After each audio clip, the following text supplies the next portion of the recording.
Vous avez 20 minutes. Merci pour cette introduction. Je suis en fait, j'ai appris une partie de ce que je vais vous montrer, j'ai appris à le faire avec Didier Pittet qui vient d'être mentionné justement. Et je vais maintenant vous montrer, alors je m'excuse, mes slides sont en anglais, mais je parle tellement plus souvent en anglais qu'en français que, voilà, mais vous allez voir, je vais quand même essayer d'en faire quelque chose de vivant. Donc, je vais vous parler des facteurs clés pour la prévention des pneumonies et des infections liées aux accès vasculaires. Alors faites attention, tout ce que je vais vous dire est peut-être sérieusement biaisé par toutes les relations incestueuses que j'ai avec l'industrie.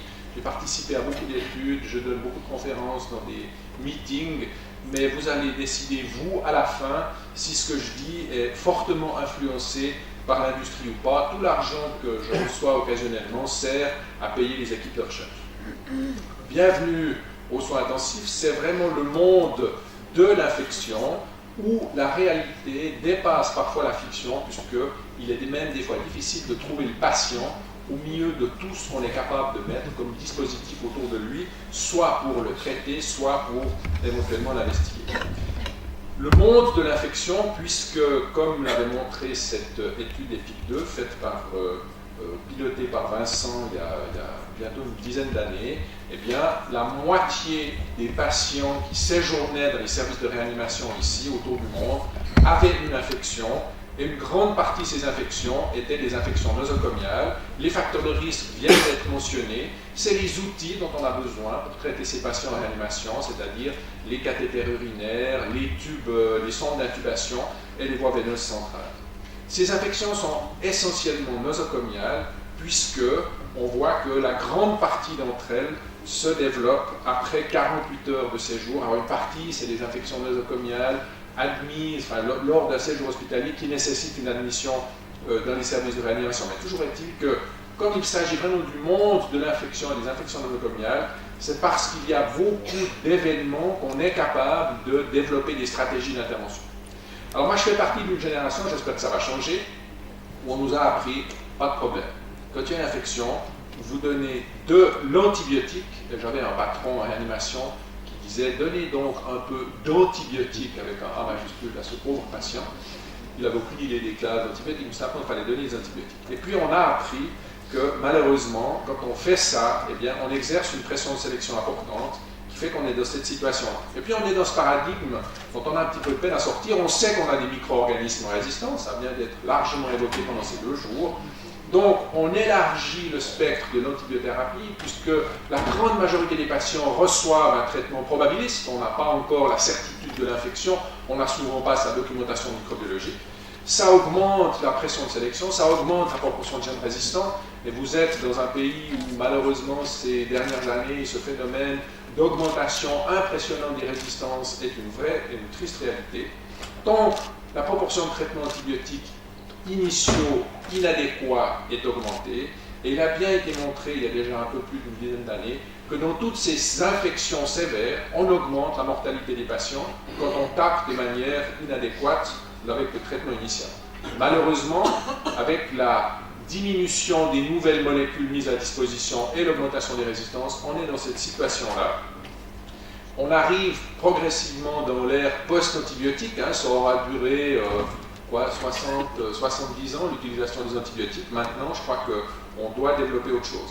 Et ces perspectives sont totalement effrayantes, puisque les épidémiologistes anglais estiment que d'ici une vingtaine d'années, on aura nettement plus de morts dans le monde que dus à des bactéries résistantes aux antibiotiques que de décès dus par cancer. Donc c'est quelque chose qui est totalement effrayant et je ne sais pas comment on va s'en sortir.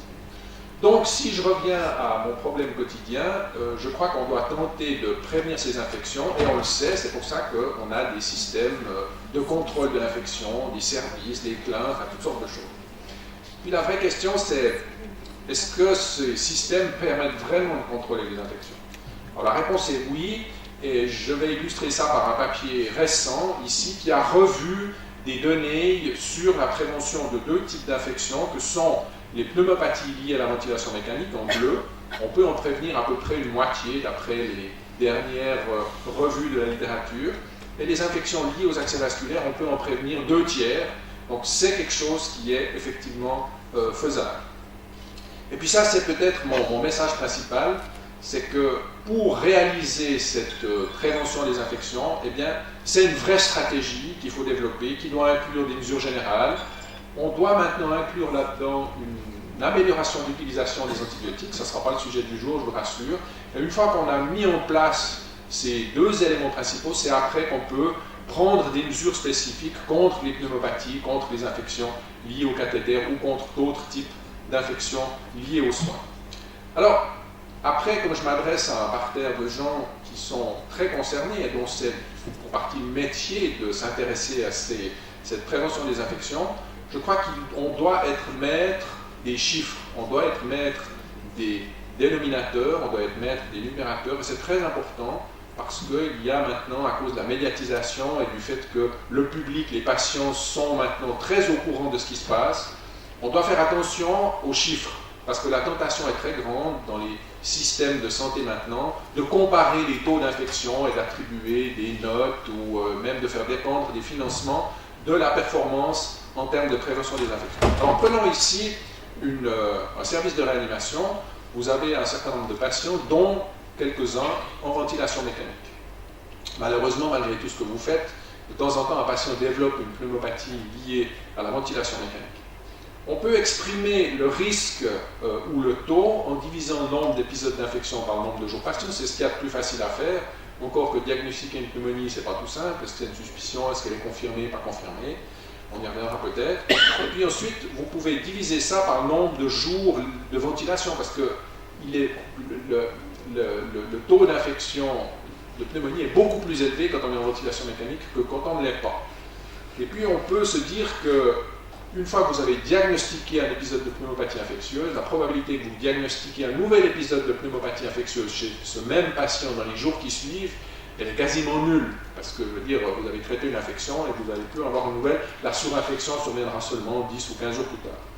Donc, suivant votre épidémiologie, en fait, il faudrait enlever ces jours à risque. Alors, personne ne le fait, parce que c'est compliqué, il faudrait une surveillance vraiment individuelle pour pouvoir le faire. Mais ce n'est pas seulement une notion théorique, puisque si vous calculez par rapport aux jours à risque, et c'est ce que nous avions fait quand je travaillais en réanimation médicale à Genève, justement on avait fait ça avec Didier Pittet, si vous prenez comme dénominateur les patients à risque par rapport au nombre de pneumopathies. Et là, on avait eu pendant 1 année et demie une surveillance prospective quotidienne de tous les patients de réanimation. Donc c'est pour ça qu'on a pu faire des trucs de ce type. Alors voici la densité d'incidence par 1000 jours patients. Voici par 1000 jours patients à risque, par 1000 jours de ventilation mécanique et par 1000 jours de ventilation mécanique à risque, c'est pratiquement un facteur 2. Alors, suivant ce que vous voulez montrer, vous allez choisir votre dénominateur. Donc, faites très attention dans la littérature, faites très attention quand les administrations des hôpitaux s'emparent de ces chiffres.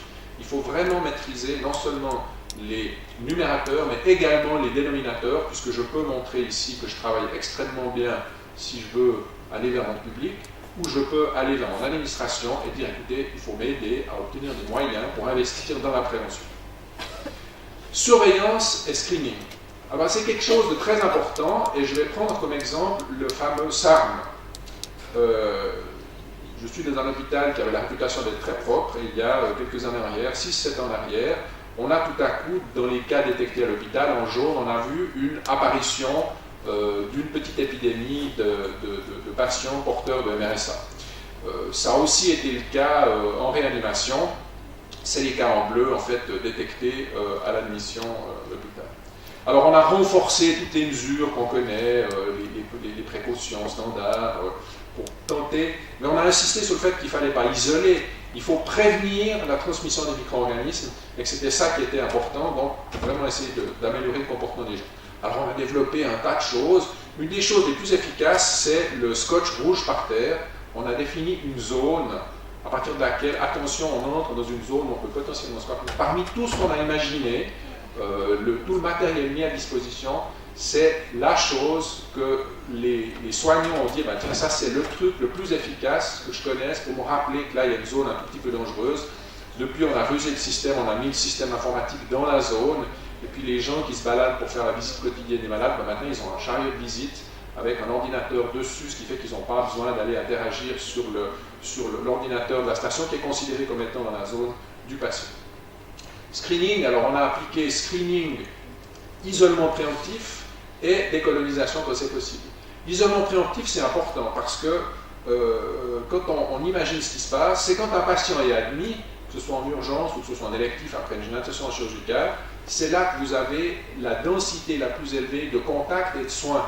Il n'est pas rare que vous ayez 5 personnes ou 6 personnes qui donnent un coup de main pour l'installation et l'admission d'un patient. Et c'est là qu'il y a le plus de densité, de contacts et d'opportunités de faire quelque chose. Alors, on a pu introduire à l'occasion de ça un dépistage rapide, donc maintenant on cherche depuis 2009 le SARM par PCR, on a le résultat en 2 heures de temps.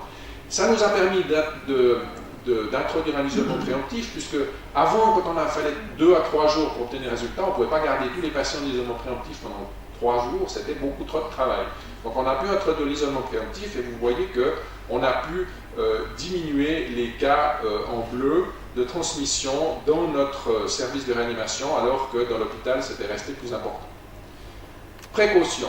Précaution qui concerne l'isolement, c'est important, il faut prévenir la transmission, c'est ça qui est le concept de base, c'est là-dessus que reposent toutes les campagnes de prévention et d'hygiène des mains. Maintenant vous savez que dans la vie réelle, c'est des fois un petit peu plus difficile, mais quand on met à disposition du matériel, eh bien, je veux dire, on fait des campagnes, on peut encourager les gens d'y arriver. À droite du distributeur, c'est des lingettes imprégnées d'alcool qui permettent au personnel en particulier de désinfecter le clavier de l'ordinateur chaque fois qu'ils reprennent le service, quand ils commencent le travail, quand ils reviennent de la pause. C'est, je pense, ce genre de petites mesures, comme des stéthoscopes individuels par box de patients qui sont attachés avec une petite ficelle, un petit câble.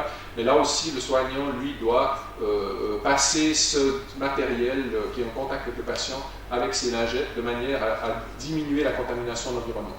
Donc, les précautions standards, c'est les gestes de tous les jours, et on fait bien plus souvent la friction hydroalcoolique des gants quand on est en contact avec les liquides biologiques ou les masques, que ce qu'on utilise un stéthoscope en réalité. Donc je n'ai plus de stéthoscope dans ma poche, mais j'ai une bouteille pour faire la friction hydroalcoolique.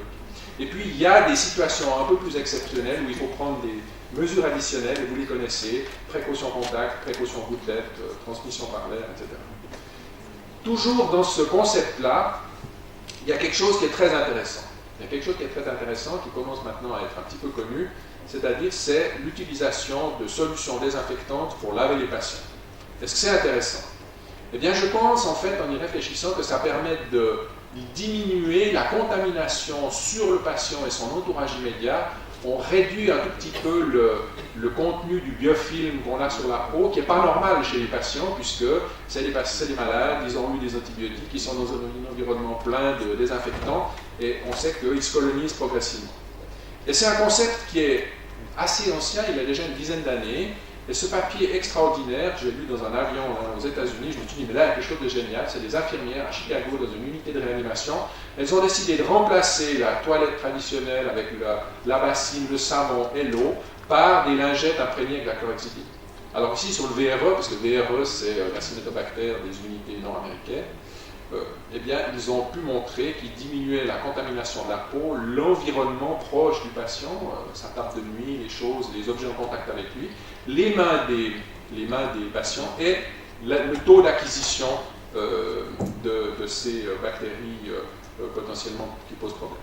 Depuis 2006, eh bien, il y a un certain nombre d'observations qui ont rapporté qu'à l'occasion de ce changement de paradigme dans la toilette des patients, on observait une diminution des bactériémies dans ces services hospitaliers. Et puis vous savez que ça a été montré à beaucoup plus large échelle avec des grandes études multicentriques, crossover, enfin, un certain nombre de choses qui montrent qu'en fait c'est un concept qui semble marcher assez bien. Alors on l'a testé avant la publication de ces grandes études, et on a vu dans notre service de réanimation 35 lits, 2500 patients admis par année, qu'en remplaçant la toilette savon-bassine par des lingettes, qui étaient à l'époque des lingettes sans chlorhexidine, parce qu'elles étaient introuvables, on ne les avait pas en Europe et même pas en Suisse, eh bien, les soignants ont évalué que c'était extrêmement efficace. Ça permet de gagner 10 minutes par toilette, c'est monstrueux, c'est un équivalent plein temps sur l'année. Ça permet de bien optimiser le réseau du matériel, enfin la circulation de ce qui est sale et ce qui est propre. On a moins d'accidents parce qu'on avait chaque mois quelqu'un qui glissait sur le sol mouillé, qui se cassait la figure et qui était à l'arrêt de travail. Et puis c'est un soin parfait puisque c'est avec un même geste, vous lavez, vous frictionnez et vous vous mettez un petit peu d'émollient sur la peau du patient. Donc c'est vraiment quelque chose qui est optimal et qui a été adopté. Et puis en adoptant ces lingettes qui n'étaient pas la chlorhexidine, eh bien, ça nous a permis de maintenir un taux bas de transmission du SARM à nos patients. Et quand on a introduit celle à la chlorhexidine, ça a été encore plus efficace. Alors ça marche parce que c'est au niveau axillaire, au niveau du madrium sternal, et en fait qu'on a la plus grande diminution de la flore ici provisoire et transitoire. Et en termes microbiologiques, ça marche à peu près bien surtout. Alors, on a donc introduit d'abord les lingettes non médiquées, puis les lingettes médiquées. Et on les utilise une fois par jour. Quand un patient a des diarrhées, on ne va pas 10 fois par jour lui appliquer une lingette à la chlorhexidine. Déjà, ça coûte plus cher, et en plus, probablement qu'une surexposition n'est pas forcément excellente. Alors voilà ce qui s'est passé. Donc ça, c'est le nombre de cas SARM dans l'unité de réanimation, 35 000, c'est pas énorme, mais disons c'est toujours ça. Puis l'introduction des lingettes a eu un petit effet, et puis celle des lingettes à la chlorhexidine aussi, mais quand on regarde comme ça n'a pas l'air très évident. Puis quand on va regarder le détail, c'est très impressionnant, puisque les cas détectés à l'admission, je vous ai dit, on a un screening systématique de tous les patients qui entrent, que ce soit électifs ou admis en urgence, sont tous testés pour le SARM à l'entrée. C'est la courbe bleue. Eh bien, ça augmente au fil du temps parce que ce n'est pas tout à fait sous contrôle dans l'hôpital. Petite parenthèse, depuis 2009, c'est le même clone qui se balade. Il y a des gens qui ont isolé, qui ont séquencé, c'est le même clone qui se balade, donc il y a des réservoirs qui ne sont pas sous contrôle. Par contre, en introduisant ces mesures additionnelles à l'isolement préemptif, au screening hebdomadaire, eh bien, vous voyez qu'à partir de 2012 et en 2014, on a complètement, pratiquement aboli la transmission nosocomiale dans notre service de réanimation, alors qu'on n'a pas changé grand-chose d'autre et que la pression de sélection était toujours plus forte. Donc je crois que c'est quelque chose qui nous encourage, et en tout cas, quand on a vu ces résultats, je peux vous dire que ça sera impossible d'enlever et de revenir en arrière. Donc on est une unité de réanimation où on n'utilise plus l'eau, sauf pour la boire, et on ne va pas revenir en arrière de sitôt. Un autre élément d'évidence indirecte, c'est ici les situations avec des patients qui ont du pseudomonas. Et puis ce qui est intéressant, c'est que bon, il y a des petites variations annuelles, c'est pas très grave. On a une surveillance de nos siphons des lavabos, ils sont tous colonisés. Si vous allez regarder le vieux film de vos siphons, c'est normal, vous allez trouver plein de choses intéressantes. Ce qui est intéressant, c'est que nous, on a fait une petite expérience. Quand on prend une bassine, on lave le patient avec la lave. Si vous renversez la bassine dans le lavabo, eh bien, ça fait des petites gouttelettes et des petites projections et vous contaminez votre bassine avec ce qu'il y a dans le siphon. Et on a des patients brûlés. Quand on a réintroduit la toilette parce qu'ils étaient quasiment guéris, on les a contaminés avec des pseudomonas. Donc, ici, on a pu typiser nos souches et on avait chaque année, jusqu'en 2012, on avait chaque année en moyenne 18 clusters, donc 18 situations où on pouvait identifier la même souche de pseudomonas de 4 prélèvements différents. Après l'introduction des lingettes, on n'a plus jamais eu. Donc on a du pseudomonas, il y a une grande diversité, mais on n'a plus ces clusters. Et ceci malgré le fait que de temps en temps, il y a de l'eau au niveau du brise-jet, au niveau du robinet, parce que probablement ça se contamine de temps en temps. Donc je pense que c'est une mesure indirecte qui suggère que l'introduction de ces lingettes est puissamment efficace. Antibiothérapie, juste un mot, l'éducation et les recommandations pour utiliser les antibiotiques, eh bien, ça peut marcher dans cet hôpital italien. Quand ils ont introduit les directives d'utilisation d'antibiotiques, ils ont vu le taux global de sensibilité de leurs micro-organismes augmenter et ils ont vu progressivement réduire la proportion de germes multirésistants. Donc, on peut probablement avoir un impact relativement important. Ce qui est important, c'est la désescalade. On ne pourra plus revenir en arrière par rapport au Surviving Sepsis Campaign. Quand il y a une suspicion d'infection, il faut donner des antibiotiques, il faut être approprié par rapport au risque. Ce qui est important, c'est de ne pas rester avec ça pendant 10 jours. Alors, comment ça marche en pratique? Voici une patiente hospitalisée pendant longtemps, puisqu'elle a un problème neurologique, suspicion de pneumonie après 10 jours, antibiothérapie à large spectre, documentation en 48 heures qu'il s'agissait d'un staphylocoque sensible, réduction du spectre de l'antibiothérapie. Actuellement, on ne donnerait plus que de l'amoxicilline, on ne mettrait plus amoxicilline et acide clavulanique, c'était il y a quelques années en arrière. Et puis ensuite, après, on a arrêté au 6e jour, parce qu'il n'y avait pas de fièvre, la radiographie était normale, la CRP avait baissé, et la procalcitonine s'était complètement normalisée. On fait beaucoup de procalcitonine. Quelques semaines plus tard, on l'a trachéotomisée, elle a fait de la fièvre, on ne savait pas de quoi ça venait. On a démarré une antibiothérapie à large spectre, on a fait notre work-up habituel en cas de suspicion d'infection, et on a arrêté l'antibiotique 36 heures plus tard, puisque c'était une fièvre intermittente, la CRP, la procalcitonine était basse, on n'avait pas de documentation d'infection. Et il a fallu, cette patiente, il a fallu 6 mois pour qu'elle se contamine avec des germes de la flore hospitalière. Donc on a réussi à maintenir ça comme ça pendant longtemps. Maintenant, les stratégies pour prévenir les pneumonies. Alors je ne vais pas passer tout ça en revue, mais c'est le même schéma. C'est toujours une stratégie dans laquelle il faut du contrôle de l'infection, du contrôle de l'antibiotique, des mesures spécifiques, et puis il y a des développements récents dont il faut tenir compte, puisque il y a un tas de gens actifs dans le monde, y compris dans votre pays, et puis il faut tenir compte des expériences. Alors juste un petit point intéressant sur les définitions. C'est des données nord-américaines qui montrent qu'entre 1992 et 2004, si on compare cette période par rapport à 2006-2008, eh bien, leurs efforts avaient permis de réduire la densité d'incidence des pneumopathies liées à la ventilation mécanique. Et puis dans la période d'après, ce qui est survenu, c'est que tout à coup, depuis 2008, dans le système de remboursement par type de pathologie, je veux dire, quand le patient fait une complication, elle n'est pas prise en charge. Donc, qu'est-ce qui se passe? Eh bien, en 2011, 2012, 2013, il n'y a plus de données, parce qu'on a changé les définitions. Maintenant, il ne s'agit plus de pneumonie liée à la ventilation mécanique, il s'agit d'événements associés à la ventilation mécanique.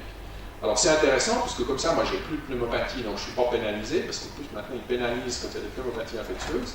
Mais si on regarde quelques études qui suggèrent ici, sérieusement, que malheureusement, les infections liées à la ventilation mécanique ne recouvrent pas ce concept en fait d'événements liés à la ventilation mécanique. Donc attention, parce que si on prend maintenant ces événements liés à la ventilation mécanique, on risque d'augmenter les opportunités, d'augmenter le nombre de cas où on va utiliser des antibiotiques.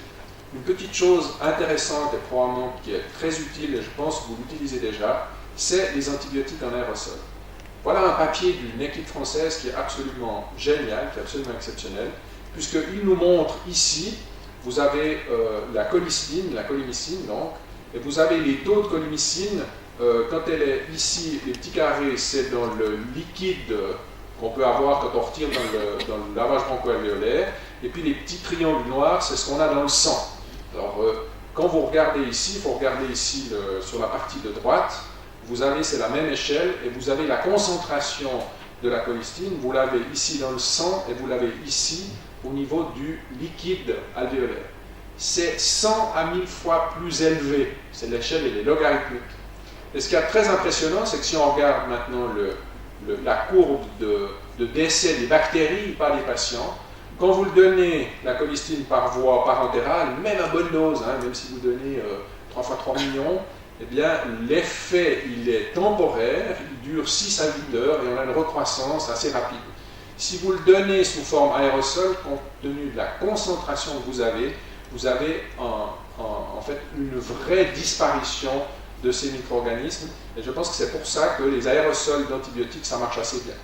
Un autre papier extrêmement intéressant qui montre ici qu'en utilisant des aérosols d'antibiotiques, entre la période où on le faisait et où on ne le fait pas, on a sur la partie de gauche ici une diminution extrêmement importante du nombre de microbes résistants qu'on peut isoler quand on fait du screening systématique chez les patients. Donc c'est probablement aussi une mesure qui évite la dissémination et la contamination secondaire. Décontamination digestive sélective, alors c'est un grand débat, il dure plus de 30 ans.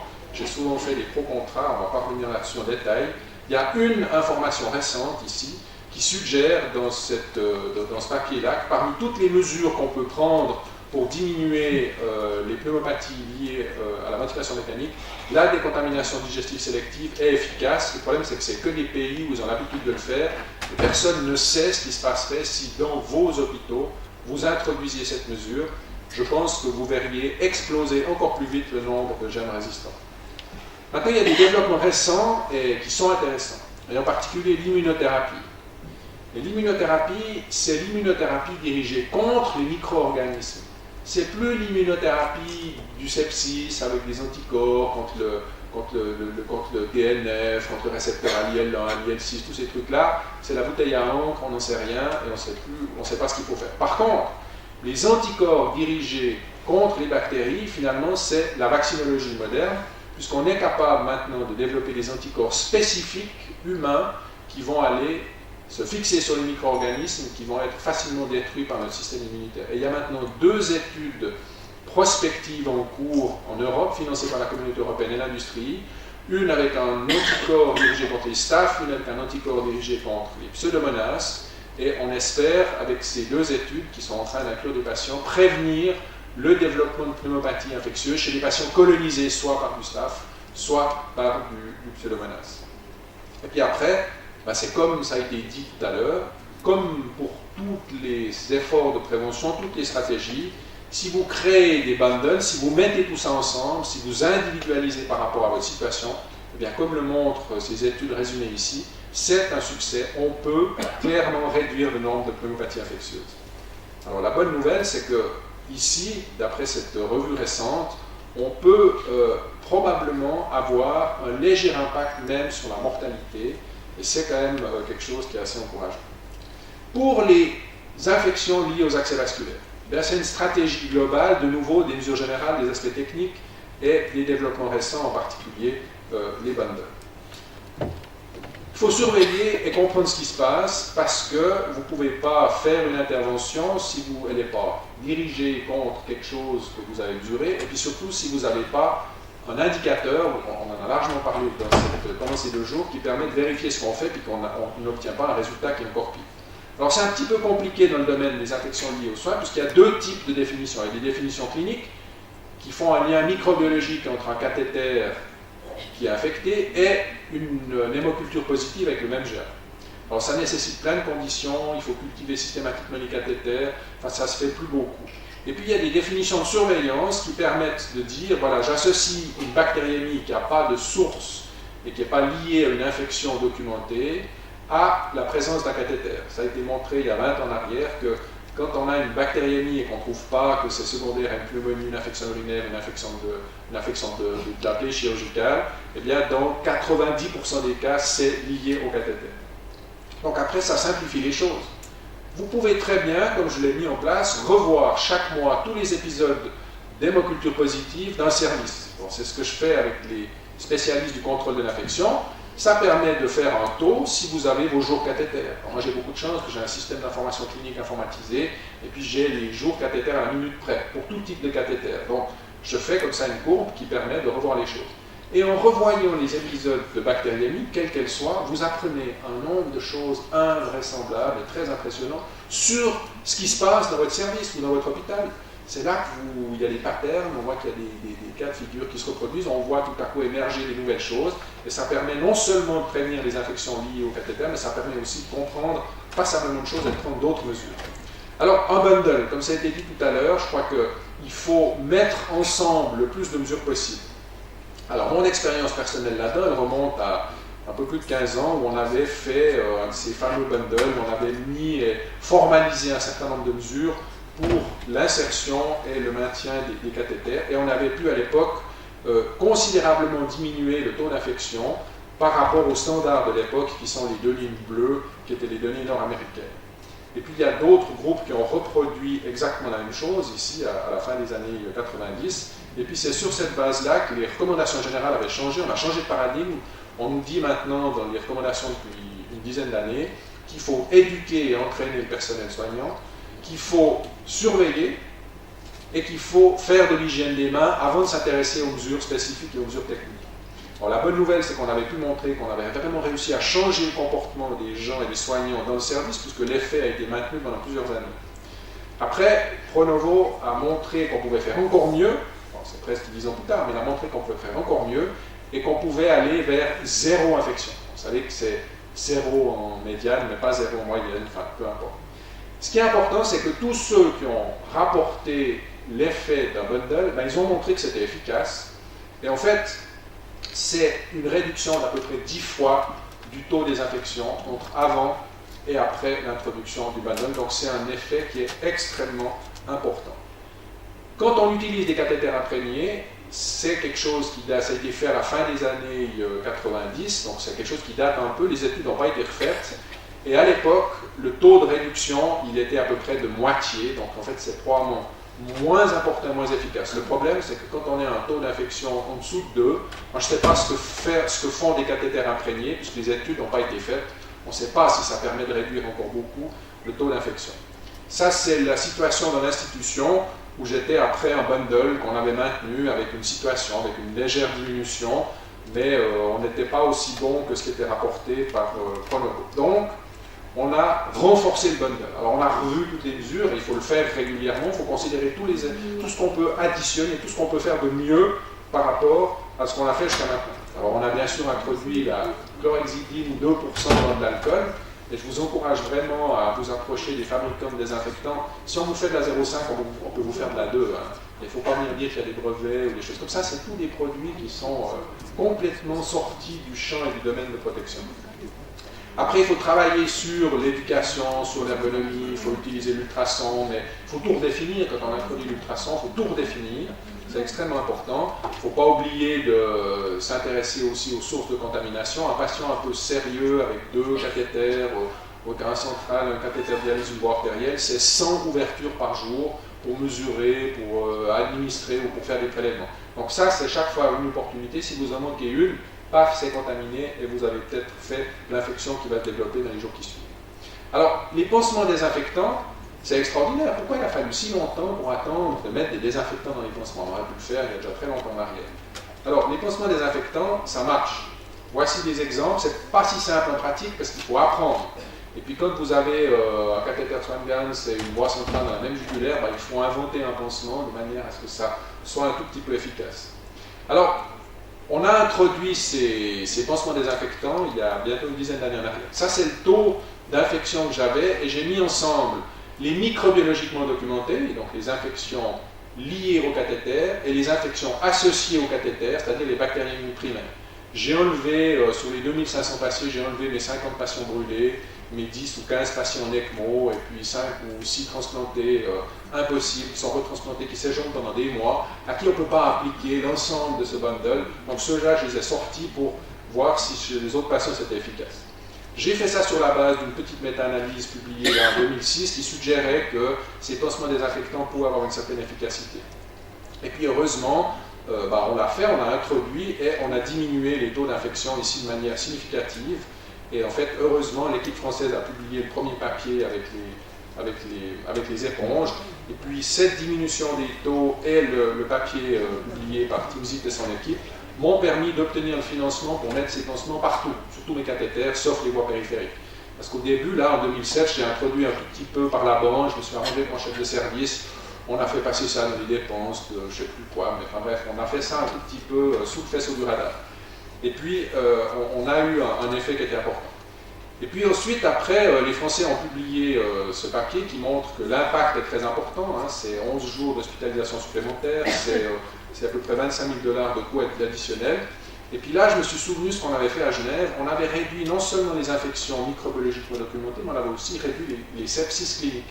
Et je vous rappelle, je vous ai dit à l'époque, on avait une surveillance prospective de tous les patients de réanimation, donc on avait été capable de diagnostiquer les épisodes de sepsis clinique de manière prospective. Et la réduction du nombre de sepsis cliniques était parallèle, était symétrique à celle des infections microbiologiquement documentées. C'est la même épidémiologie, puis c'est le même impact, sauf que c'est 2/3 de tous les épisodes infectieux. Donc quand j'ai appliqué ça à ce qu'on avait obtenu, j'ai mis les infections microbiologiquement documentées, on en a en fait évité un certain nombre, mais c'était que le tiers de l'effet probable de ce qu'on a obtenu. Et vous voyez qu'en quelques années, on a eu, en investissant à peu près, en gros, pas loin de 100 000 € par année, le retour sur investissement, il est gigantesque, puisque je veux dire, c'est des millions d'euros qu'on a épargnés. Et surtout, c'est la place pour un certain nombre de patients supplémentaires qu'on peut admettre, puisqu'on a réduit les durées de séjour. Donc ça, c'était intéressant. Donc l'effet, il a continué de se manifester pendant plusieurs années, et on est descendu plus bas que ce qui était rapporté par l'équipe du Michigan. et d'autres d'ailleurs. Donc en fait, je suis assez content du résultat qu'on avait obtenu ici en 2011. Mais on a continué. On a continué, il faut continuellement se reposer des questions. Et par exemple, ça c'est un magnifique petit papier qui montre que quand vous associez jugulaire et trachéotomie, vous multipliez par 4 le risque d'infection. Donc quand vous faites une trachéotomie à un patient, souvent on le fait de manière réfléchie, on dit on va le faire demain, ou c'est programmé. Donc vous allez mettre le patient sous sédation, vous allez lui faire une anesthésie. Ben, quand vous faites ça, prenez la demi-heure supplémentaire pour lui insérer un cathéter sous-clavier à la place du jugulaire. Ça peut même se faire sous ultrason, il faut apprendre, c'est un petit peu compliqué. Mais je veux dire, vous n'allez jamais hésiter à demander à un chirurgien de retourner faire une laparotomie s'il y a quelque chose qui ne va pas dans le ventre. Ben, donnons-nous les moyens de mettre les cathéters dans les bons endroits pour des longues durées. Donc on a changé le paradigme. En situation d'urgence, on ne discute pas. Je veux dire, on va en fémoral, on va en jugulaire, c'est plus facile. Et on n'arrivera pas à convaincre les gens d'aller en sous-clavier. Par contre, quand le patient est stabilisé, on sait qu'il va rester, à ce moment-là, il faut considérer des voies moins dangereuses, qui peuvent être le cathéter sous-clavier ou la voie périphérique longue, si le patient n'a pas besoin de trop de médication. Puis après, on a été plus loin. Je veux dire, on avait des cathéters de 20 à 22 cm et ils étaient fixés avec 4 points de suture, comme vous voyez sur la partie gauche de l'écran. Alors c'est stupide, donc on a changé le matériel et maintenant, quand quelqu'un veut mettre un cathéter, il reçoit un cathéter 16 cm. S'il veut un plus long, il doit le justifier. 16 cm, vous le mettez à la garde et le pansement désinfectant, il couvre les sutures cutanées. Donc, c'est pas aussi bon qu'un dispositif sans suture, mais vous ne pouvez pas le mettre partout. Et puis, pragmatiquement, c'est efficace parce que vous couvrez la zone à risque aussi avec le pansement désinfectant. Donc, en fait, notre paradigme d'insertion, c'est qu'on a passé de jugulaire, maintenant on met assez systématiquement des sous-claviers au bout de quelques jours. Puis j'ai passé de 3 à 4 lumières, parce que je pense que comme ça, on va beaucoup diminuer le nombre de voies périphériques qu'on change tous les 2-3 jours. Et ça, les docteurs, vous êtes en général pas au courant que votre patient, en une semaine, il a eu 3-4 voies périphériques qui ont été mises en place par les infirmières. Et je pense qu'on va aussi là diminuer un tout petit peu un autre risque. Je crois que les études qui montraient que les voies multiples avaient plus d'infections, c'est des vieilles études qui ont été aux 30 ans, et probablement que ce n'était pas tout à fait bien corrigé pour la gravité des patients. Donc voilà le résultat. On est stabilisé à peu près 3 épisodes d'infection par année pour 12 000 jours cathéter, c'est à peu près le nombre de jours patients. Je suis content, j'ose pas le dire, mais je suis presque content qu'on ait encore quelques épisodes d'infection par année, parce que ça veut dire qu'on est capable de les détecter. Autrement, je crois qu'on aurait beaucoup de problèmes à se poser. Et après, quand vous allez regarder ces histoires, c'est chaque fois des histoires impossibles, mais voilà, donc voilà où on en est. Et donc, on a maintenu ce taux. Et de manière intéressante, depuis 2012, depuis qu'on est réduit à ce taux d'infection très bas, c'est 200 malades de plus par année qu'on peut admettre dans le service. On épargne 75 épisodes d'infection par année, et c'est à peu près 1 500 000 €, ce qui est assez important, parce que c'est quand même pas négligeable. Puis ça a changé nos pratiques. Maintenant, quand un malade fait de la fièvre, on ne change plus les cathéters, c'est très improbable que ce soit une infection liée au cas, et dans l'antibiothérapie empirique probabiliste, on n'associe pas de l'avancomycine, puisque les infections, en tout cas pas pour l'indication suspicion d'infection de cathéter. Donc c'est vraiment un bénéfice supplémentaire qui a changé nos pratiques. Moi, quand j'étais jeune, je passais mes nuits à transcater les cathéters, à régler la glycémie, à prescrire de la sédation.